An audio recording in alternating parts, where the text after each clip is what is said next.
से बोलिए श्री सत्यनारायण भगवान की जय। प्यारे भक्तों, आज भादो पूर्णिमा की शुभ अवसर पर आप सभी श्रवण करेंगे श्री सत्यनारायण भगवान की व्रत कथा आरती सहित। कथा को पूर्णिमा के दिन जो भक्त श्रद्धा भक्ति के साथ श्रवण करता है उसकी सभी मनोकामना श्री सत्यनारायण भगवान अवश्य ही पूर्ण करते हैं। इसलिए भक्तों, कथा को बड़े ही श्रद्धा प्रसन्नचित मन से पूरा अवश्य सुनेगा और दूसरे भक्तों के पास भी शेयर कीजिएगा। प्रेम से बोलिए श्री सत्यनारायण भगवान की जय हो। श्री सत्यनारायण भगवान की व्रत कथा।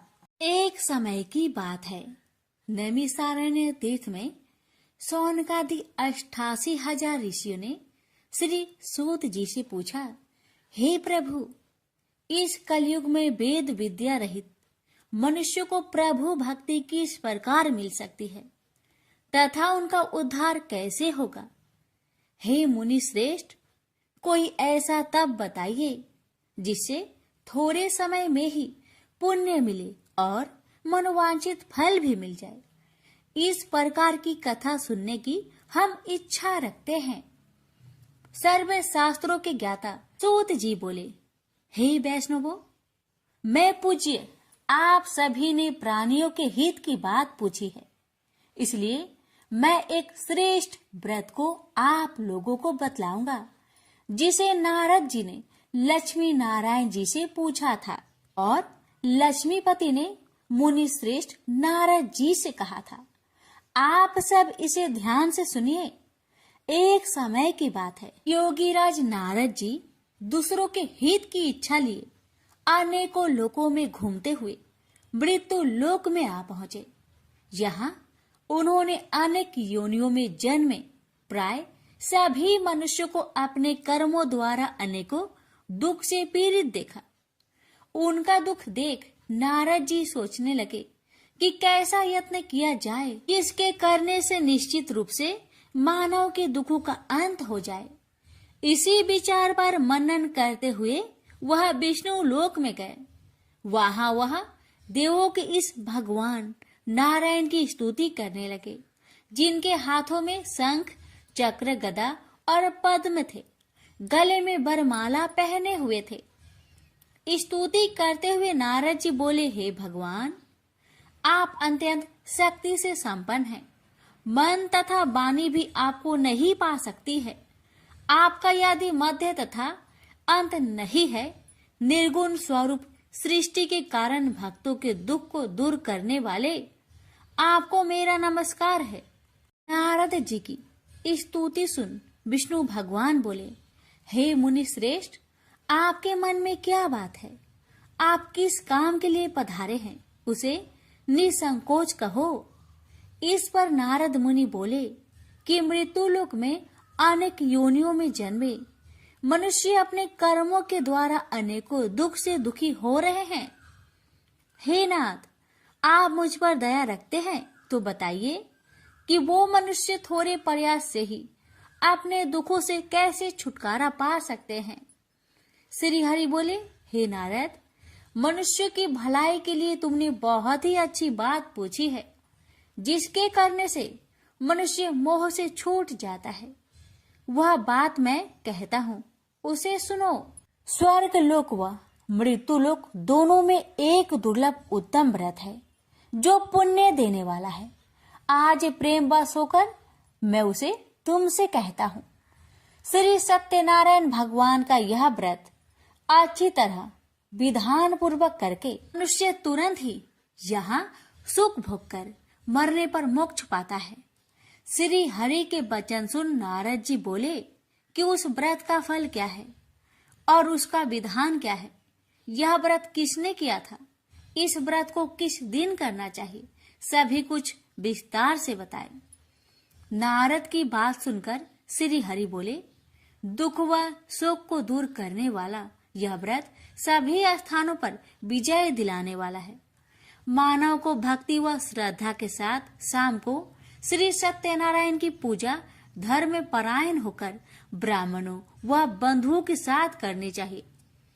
भक्ति भाव से ही नैवेद्य केले का फल, घी, दूध और गेहूं का आटा सवाया ले।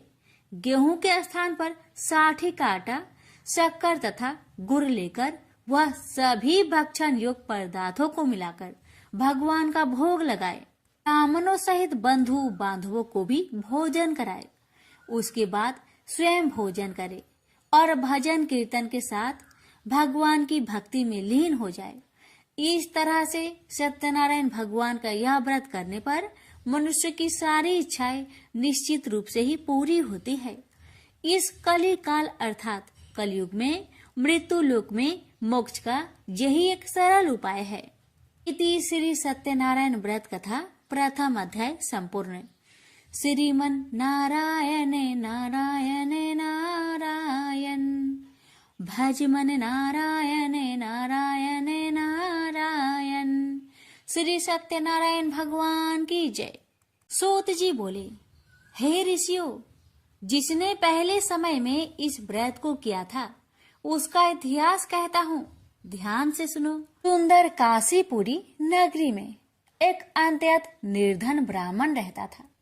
भूख प्यास से परेशान हुआ धरती पर घूमता रहता था। ब्राह्मणों से प्रेम करने वाले भगवान ने एक दिन ब्राह्मण का भेष धारण कर उसके पास जाकर पूछा, हे ब्रीप, नित्य दुखी होकर तुम पृथ्वी पर क्यों घूमते हो? दीन ब्राह्मण बोला, मैं निर्धन ब्राह्मण हूँ, भिक्षा के लिए धरती पर घूमता हूँ। हे भगवान, यदि आप इसका कोई उपाय जानते हो तो बताइए। वृद्ध ब्राह्मण कहता है कि सत्यनारायण भगवान मनोवांछित फल देने वाले हैं, इसलिए तुम उनका पूजन करो। इसे करने से मनुष्य सभी दुखों से मुक्त हो जाता है। वृद्ध ब्राह्मण बनकर आए सत्यनारायण भगवान उस निर्धन ब्राह्मण को व्रत का सारा विधान बताकर अंतर्ध्यान हो गए। ब्राह्मण मन ही मन सोचने लगा कि जिस व्रत को वृद्ध ब्राह्मण करने को कह गया है, मैं उसे जरूर करूंगा। यह निश्चय करने के बाद उसे रात में नींद नहीं आई। वह सवेरे उठकर सत्यनारायण भगवान के व्रत का निश्चय कर भिक्षा के लिए चला गया। उस दिन निर्धन ब्राह्मण को भिक्षा में बहुत धन मिला, जिससे उसने बंधु बांधवों के साथ मिलकर श्री सत्यनारायण भगवान का व्रत संपन्न किया। भगवान सत्यनारायण का व्रत संपन्न करने के बाद वह निर्धन ब्राह्मण सभी दुखों से छूट गया और अनेक प्रकार की संपत्तियों से युक्त हो गया। उसी समय से यह ब्राह्मण हर माह इस व्रत को करने लगा।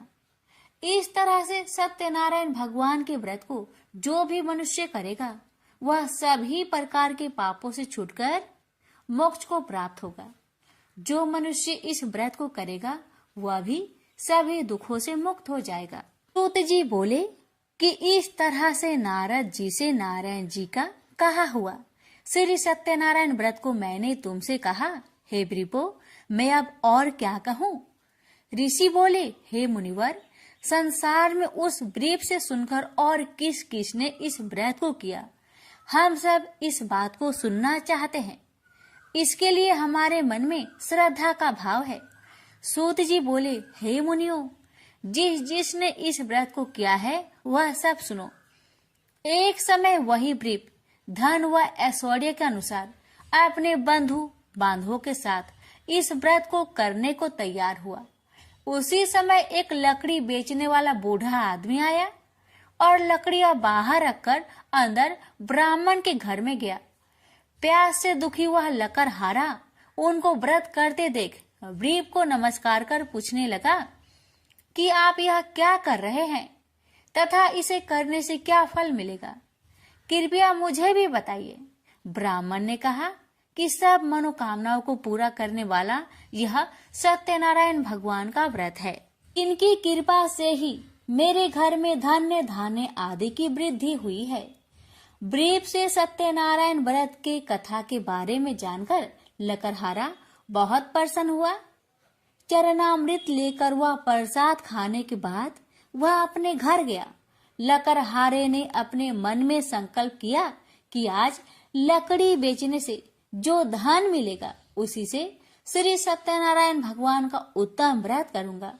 मन में इस विचार को ले बूढ़ा आदमी सिर पर लकड़ियां रख उस नगर में बेचने गया जहां धनी लोग ज्यादा रहते थे। उस नगर में उसे अपनी लकड़ियों का दाम पहले से 4 गुना अधिक मिलता है। बूढ़ा प्रसन्नता के साथ दाम लेकर केले, शक्कर, घी, दूध, दही और गेहूं का आटा ले और सत्यनारायण भगवान की व्रत की अन्य सामग्रियां लेकर अपने घर गया। वहां उसने अपने बंधु बांधवों को बुलाकर विधि विधान से सत्यनारायण भगवान का पूजन और व्रत किया। इस व्रत के प्रभाव से वह बूढ़ा लकड़हारा धन पुत्र आदि से युक्त होकर संसार के समस्त सुख भोग अंत काल में बैकुंठ धाम को चला गया। इति श्री सत्यनारायण व्रत कथा 2 अध्याय संपूर्ण। श्रीमन नारायण नारायण नारायण भज मन नारायण नारायण नारायण। श्री सत्यनारायण भगवान की जय। सूत जी बोले, हे श्रेष्ठ मुनियों, अब आगे की कथा कहता हूँ। पहले समय में उल्कामुख नाम का एक बुद्धिमान राजा था। वह सत्य वक्ता और जितेंद्रिय था। प्रतिदिन देव स्थानों पर जाता और निर्धनों को धन देकर उनके कष्ट दूर करता था। उसकी पत्नी कमल के समान मुख वाली तथा सती साध्वी थी। भद्रशिला नदी के तट पर उन दोनों ने श्री सत्यनारायण भगवान का व्रत किया। उसी समय साधु नाम का एक वैश्य आया। उसके पास व्यापार करने के लिए बहुत सा धन भी था। राजा को व्रत करते देखकर वह विनय के साथ पूछने लगा, हे राजन, भक्ति भाव से पूर्ण होकर आप यह क्या कर रहे हैं? मैं सुनने की इच्छा रखता हूँ, तो आप मुझे बताए। राजा बोले, हे साधु, अपने बंधु बांधवों के साथ पुत्र आदि की प्राप्ति के लिए एक महाशक्तिमान श्री सत्यनारायण भगवान का व्रत व पूजन कर रहा हूँ। राजा के वचन सुन साधु आदर से बोला, हे राजन, मुझे इस व्रत का सारा विधान कहिए। आपके कथा अनुसार मैं भी इस व्रत को करूँगा। मेरी भी संतान नहीं है और इस व्रत को करने से निश्चित रूप से मुझे संतान की प्राप्ति होगी। राजा से व्रत का सारा विधान सुनकर व्यापार से निवृत्त हो वह अपने घर गया। साधु वैश्य ने अपनी पत्नी को संतान देने वाले इस व्रत का वर्णन कह सुनाया और कहा कि जब मेरी संतान होगी तब मैं इस व्रत को करूँगा। साधु ने इस तरह के वचन अपनी पत्नी लीलावती से कहे। एक दिन लीलावती पति के साथ आनंदित हो सांसारिक धर्म में प्रवृत्त होकर सत्यनारायण भगवान की कृपा से गर्भवती हो गई। 10वें महीने में उसके गर्भ से एक सुंदर कन्या ने जन्म लिया। दिनों दिन वह ऐसे बढ़ने लगी जैसे कि शुक्ला पक्ष का चंद्रमा बढ़ता है। माता पिता ने अपनी कन्या का नाम कलावती रखा। एक दिन लीलावती ने मीठे शब्दों में अपने पति को याद दिलाया कि आपने सत्यनारायण भगवान के जिस व्रत को करने का संकल्प किया था उसे करने का समय आ गया है। आप इस व्रत को करिए। साधु बोला कि हे प्रिय, इस व्रत को मैं उसके विवाह पर करूंगा। इस प्रकार अपनी पत्नी को अवशासन देकर वह नगर को चला गया। कलावती पिता के घर में रह वृद्धि को प्राप्त हो गई। साधु ने एक बार नगर में अपनी कन्या को सखियों के साथ देखा तो तुरंत ही दूत को बुलवाया और कहा कि मेरी कन्या की योग वर देखकर आओ। साधु की बात सुनकर दूत कंचन नगर में पहुंचा और वहां देखभाल कर लड़की के सुयोग बनिक पुत्र को ले आया। सुयोग लड़के को देख साधु ने बंधु बांधवों को बुलाकर अपनी पुत्री का विवाह कर दिया। लेकिन दुर्भाग्य की बात ये कि साधु ने अभी भी श्री सत्यनारायण भगवान का व्रत नहीं किया। इस पर श्री भगवान क्रोधित हो गए और श्राप दिया कि साधु को अत्यधिक दुख मिले। अपने कार्य में कुशल साधु बनिया जमाई को लेकर समुद्र के पास स्थित होकर रत्नासारपुर नगर में गया। वहां जाकर दामाद ससुर दोनों मिलकर चंद्रकेतु राजा के नगर में व्यापार करने लगे। एक दिन भगवान सत्यनारायण की माया से एक चोर राजा का धन चुराकर भाग रहा था। उसने राजा के सिपाहियों को अपना पीछा करते देख चुराया हुआ धन वहां रख दिया जहां साधु अपने जमाई के साथ ठहरा हुआ था। राजा के सिपाहियों ने साधु वैश्य के पास राजा का धन पड़ा देखा तो वह ससुर जमाई दोनों को बांधकर प्रसन्नता से राजा के पास ले गए और कहा कि उन दोनों चोरों को हम पकड़ लाए हैं, आप आगे की कार्रवाई की आज्ञा दे। राजा की आज्ञा से उन दोनों को कठिन कारावास में डाल दिया गया और उनका सारा धन भी उनसे छीन लिया गया। श्री सत्यनारायण भगवान के शराप से साधु की पत्नी भी बहुत दुखी हुई। घर में जो धन रखा था उसे चोर चुरा ले गए। शारीरिक तथा मानसिक पीड़ा व भूख प्यास से अति दुखी हो अन्न की चिंता में कालावती के ब्राह्मण के घर गई। वहां उसने श्री सत्यनारायण भगवान का व्रत होते देखा। फिर कथा भी सुनी। वह प्रसाद ग्रहण कर वह रात को घर वापस आई। माता ने कलावती से पूछा कि हे पुत्री, अब तक तुम कहाँ थी, तेरे मन में क्या है? कलावती ने अपने माता से कहा, हे माता, मैंने एक ब्राह्मण के घर में श्री सत्यनारायण भगवान का व्रत देखा है। कन्या के वचन सुन लीलावती भगवान की पूजन की तैयारी करने लगी। लीलावती ने परिवार व बंधुओं सहित सत्यनारायण भगवान का पूजन किया और उनसे वर मांगा कि मेरे पति तथा जमाई शीघ्र घर आ जाए। साथ ही यह भी प्रार्थना की कि हम सबका अपराध क्षमा करे। श्री सत्यनारायण भगवान इस व्रत से संतुष्ट हो गए और राजा चंद्रकेतु को सपने में दर्शन दे कहा कि हे राजन, तुम उन दोनों वेश्या को छोड़ दो और तुमने उनका जो धन लिया है उसे वापस कर दो। अगर ऐसा नहीं किया तो मैं तुम्हारा धन, राज्य व संतान सभी को नष्ट कर दूंगा। राजा को यह सब कहकर वह अंतर्ध्यान हो गए। अतः काल सभा में राजा ने अपना सपना सुनाया। फिर बोले कि बानिक पुत्र को कैद से मुक्त कर सभा में लाओ। दोनों ने आते ही राजा को प्रणाम किया।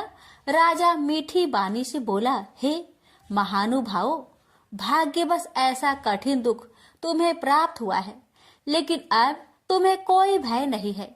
ऐसा कह राजा ने उन दोनों को नए वस्त्र भूषण भी पहनाए और जितना धन उनका लिया था उससे 2 गुना धन वापस कर दिया। दोनों वेश्या अपने घर को चल दिए। श्री सत्यनारायण व्रत कथा का 3रा अध्याय संपूर्ण। श्रीमन नारायण नारायण नारायण, भज मन नारायण नारायण नारायण। श्री सत्यनारायण भगवान की जय। सूत जी बोले, वैश्या ने मंगलाचार कर अपनी यात्रा आरंभ की और अपने नगर की ओर चल दिया। उसके थोड़ी दूर जाने पर एक दंड वेशधारी श्री सत्यनारायण ने उनसे पूछा, हे साधु, तेरी नाव में क्या है? अभिमानी बानिक हंसता हुआ बोला, हे दंडी, आप क्यों पूछते हो? क्या धन लेने की इच्छा है? मेरी नाव में तो बेल व पत्ते भरे हुए हैं।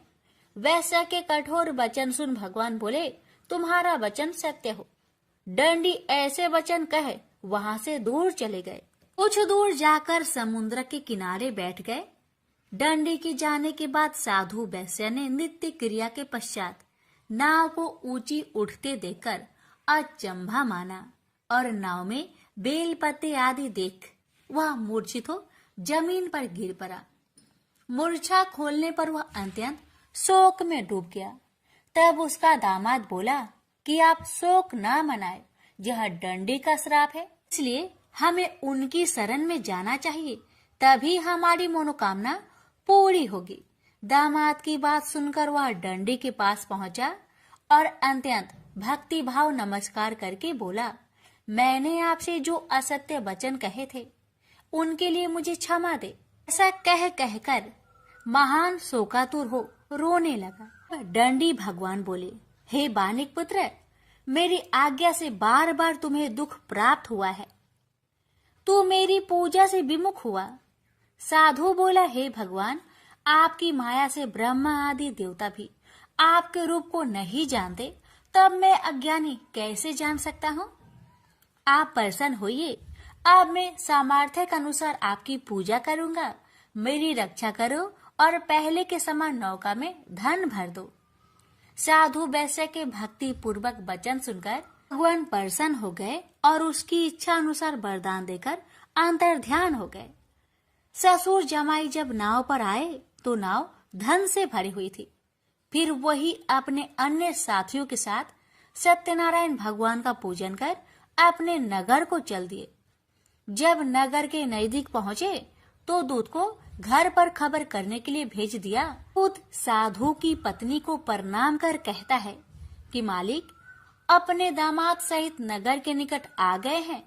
दूत की बात सुन साधु की पत्नी लीलावती ने बड़े हर्ष के साथ सत्यनारायण भगवान का पूजन कर अपनी पुत्री कलावती से कहा कि मैं अपने पति के दर्शन को जाती हूँ, तू कार्य पूर्ण कर शीघ्र आ जाना।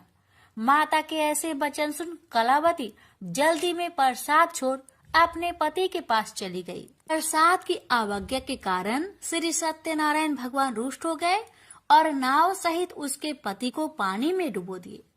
कलावती अपने पति को वहां ना पाकर रोती हुई जमीन पर गिर गई। नौका को डूबा हुआ देख वह कन्या को रोता देख साधु दुखी होकर बोला कि हे प्रभु, मुझसे तथा मेरे परिवार से जो भूल हुई है उसे क्षमा करे।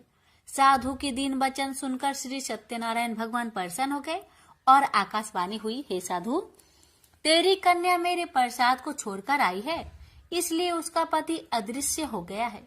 यदि वह घर जाकर प्रसाद खाकर लौटती है तो इसे उसका पति अवश्य मिलेगा। ऐसी आकाशवाणी सुन कलावती घर पहुंचकर प्रसाद खाती है और फिर आकर अपने पति के दर्शन करती है। उसके बाद साधु अपने बंधु बांधवों सहित श्री सत्यनारायण भगवान का विधि विधान से पूजन करता है। इस लोक का सुख भोग वह अंत में स्वर्ग जाता है। इति श्री सत्यनारायण व्रत कथा चतुर्थ अध्याय संपूर्ण। श्रीमन नारायणे नारायणे नारायणे भज मन नारायणे नारायणे नारायण। श्री सत्यनारायण भगवान की जय। श्री सूत जी बोले, हे ऋषियों, मैं और भी एक कथा सुनाता हूँ, उसे भी ध्यान पूर्वक सुनो। प्रजा पालन में लीन तुंगध्वज नाम का एक राजा था। उसने भी भगवान का प्रसाद त्याग कर बहुत ही दुख प्राप्त किया। एक बार वन में जाकर वन्य पशुओं को मारकर वह बर के पेड़ के नीचे आया। वहां उसने ग्वालों को भक्ति भाव से अपने बंधुओं सहित सत्यनारायण भगवान का पूजन करते देखा। अभिमान बस राजा ने उन्हें देखकर भी पूजा स्थान में नहीं गया, न ही उसने भगवान को नमस्कार किया। ग्वालों ने राजा को प्रसाद दिया, लेकिन उसने वह प्रसाद नहीं खाया और प्रसाद को वहीं छोड़कर वह अपने नगर को चला गया। जब वह नगर में पहुंचा तो वहां सब कुछ तहस नहस हुआ पाया, तो वह शीघ्र ही समझ गया कि यह सब भगवान ने ही किया है। वह दोबारा ग्वालों के पास पहुंचा और विधि पूर्वक पूजा कर प्रसाद खाया, तो श्री सत्यनारायण भगवान की कृपा से सब कुछ पहले जैसा हो गया।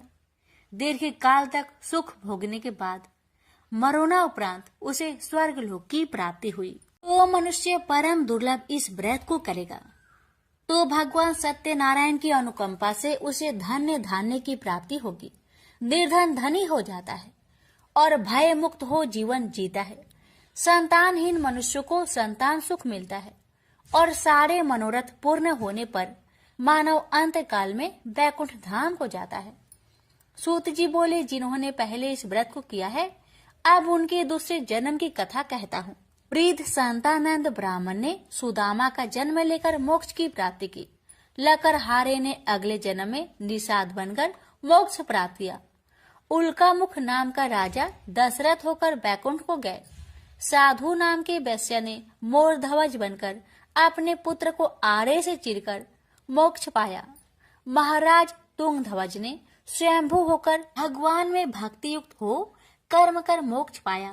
श्री सत्यनारायण व्रत कथा का 5वां अध्याय संपूर्ण हुआ। श्रीमन नारायण नारायण नारायण, भज मन नारायण नारायण नारायण।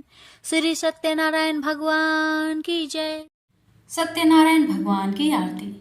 जय लक्ष्मी रमना स्वामी, जय लक्ष्मी रमना, सत्यनारायण स्वामी जनपात के हरना। ओम जय लक्ष्मी रमना स्वामी, जय लक्ष्मी रमना। रत्न जरित सिंहासन अद्भुत छवि राजे, नारद करत नीराजन घंटा ध्वनि बाजे। ओम जय लक्ष्मी रमना स्वामी, जय लक्ष्मी रमना। प्रकट भय काली कारण द्विज को दर्श दियो, बूढ़ा ब्राह्मण बनकर कंचन महल कियो। ओम जय लक्ष्मी रमना स्वामी, जय लक्ष्मी रमना। दुर्बल भील कठारो जिन पर कृपा करी, चंद्रचूड़ एक राजा तिनकी विपत्ति हारी। ओम जय लक्ष्मी रमना स्वामी, जय लक्ष्मी रमना। वैश्य मनोरथ पावो श्रद्धा तज दिन ही, सो फल भोग्यो प्रभु जी फिर स्तुति किन्ही। ओम जय लक्ष्मी रमना स्वामी, जय लक्ष्मी रमना। भाव भक्ति के कारण ने छिन छिन रूप धरियो, श्रद्धा धारण किन्ही तिनको काज सरियो। ओम जय लक्ष्मी रमना स्वामी, जय लक्ष्मी रमना। ग्वाल वाल संग राजा वन में भक्ति कारी, मनोवांछित फल दीन्हो दिन दयाल हारी। ओम जय लक्ष्मी रमना स्वामी, जय लक्ष्मी रमना। चढ़त प्रसाद सवायो कदली फल मेवा, धूप दीप तुलसी से राजी सत्य देवा। ओम जय लक्ष्मी रमना स्वामी, जय लक्ष्मी रमना। श्री सत्यनारायण जी की आरती जो कोई नर गावे, रिद्धि सिद्धि सुख संपत्ति सहज रूपे पावे। जय लक्ष्मी रमना स्वामी, जय लक्ष्मी रमना। सत्यनारायण स्वामी जनपात के हरना। प्रेम से बोलिए श्री सत्यनारायण भगवान की जय।